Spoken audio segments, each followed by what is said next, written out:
O'zbekistonning barcha viloyatida qanday ob-havo bo'ladi? Assalomu alaykum, hurmatli tomoshabin.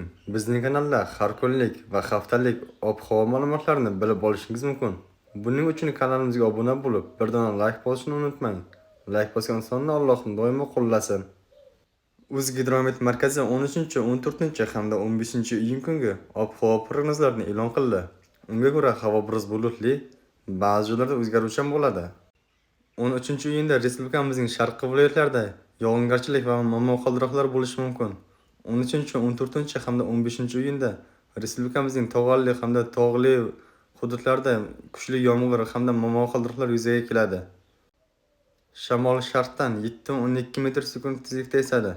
Ba'zi joylarda 13-18 metr sekund tezlikgacha kuchayishi, cho'l hududlarda esa chang to'zonlar bilan kuzatilishi mumkin. Harorat 13-iyunda kechasi 20-25 daraja, kunduzi 34-39 daraja. 14-iyunda kechasi 20-25 daraja, kunduzi 35-40 daraja. 15-iyunda kechasi 22-27 daraja, kunduzi 37-42 daraja bo'ladi. O'zingizni asrang, xayr, salomat bo'ling.